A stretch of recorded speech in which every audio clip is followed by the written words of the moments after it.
imagine where I am. I'm in a special education secondary school where we get to meet students with special needs, otherwise known as the deaf, the dumb, the physically challenged, or even the disabled student.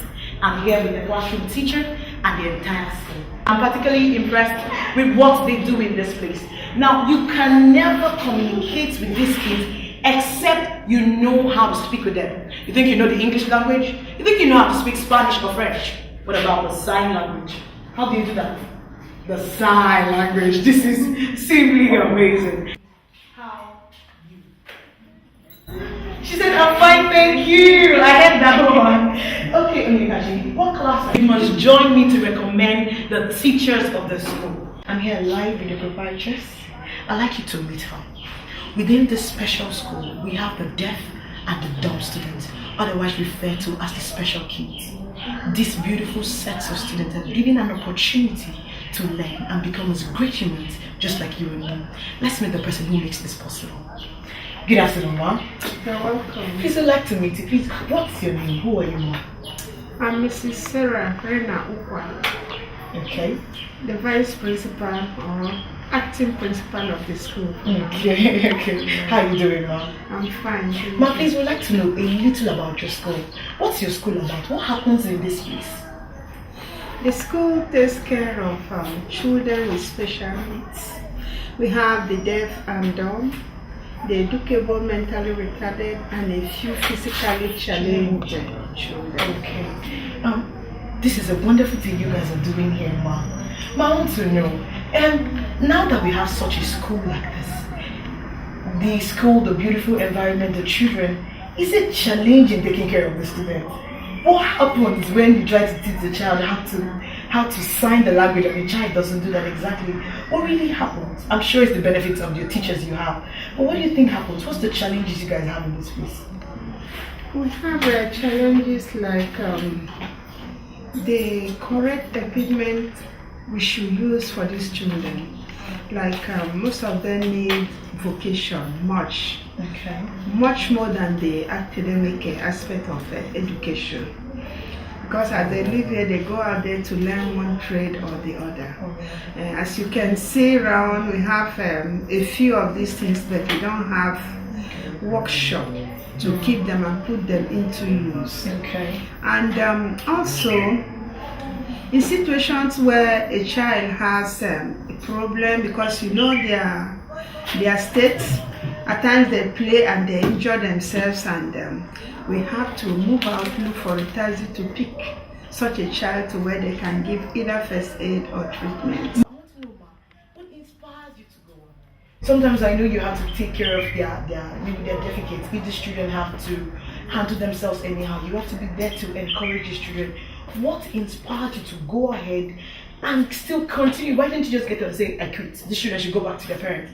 What inspires you to keep on doing it, Ma? Actually, one, I want them to know that somebody cares for them.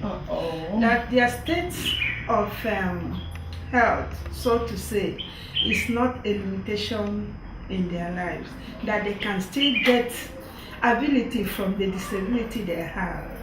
So that you pamper them and let them know that they are loved.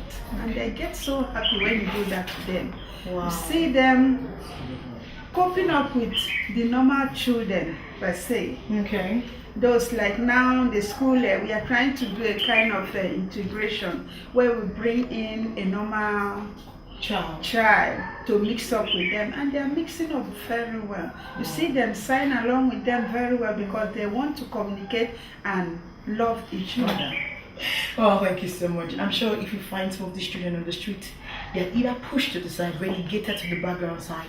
Nobody expects or thinks that anything beautiful can come out of children like this.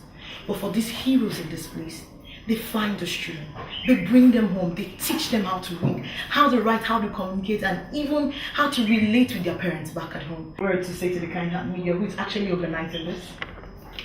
I would say we are grateful having you around to let the world there know that there's a place like this here, and that their needs could be met by any person who has that love for children with disability, or who feel they are rendering that help because of the love of God and the need for humanity.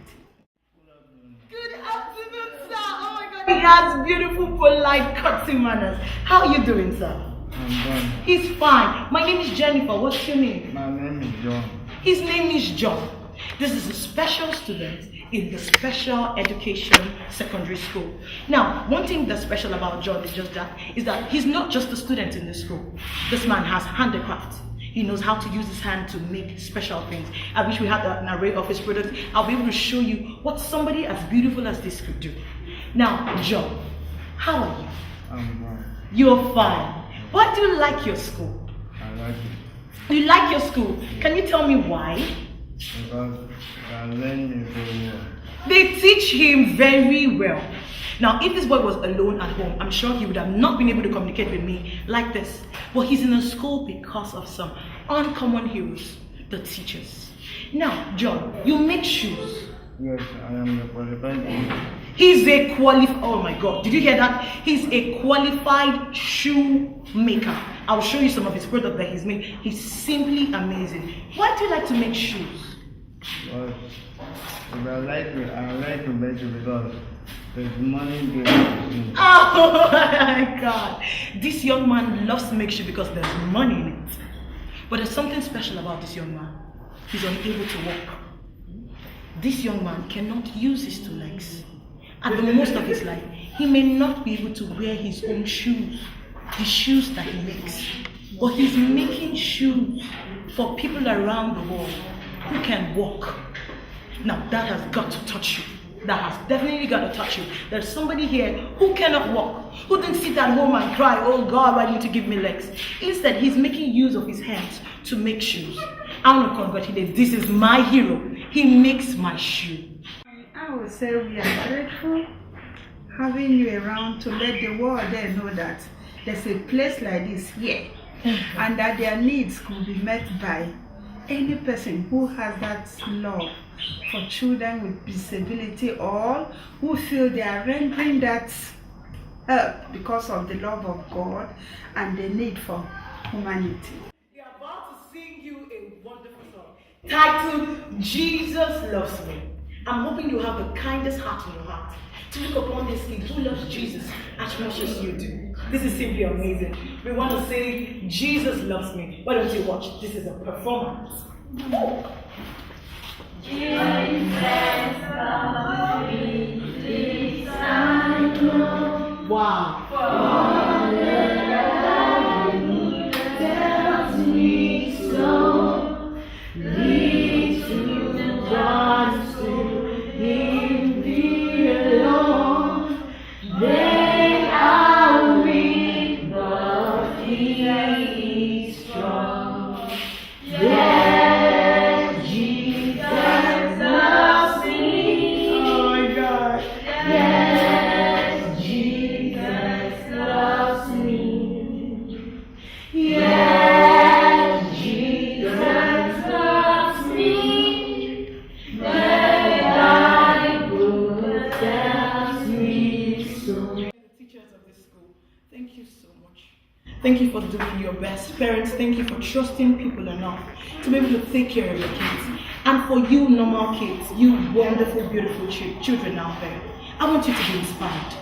There is somebody who has a disability and yet can do so much more.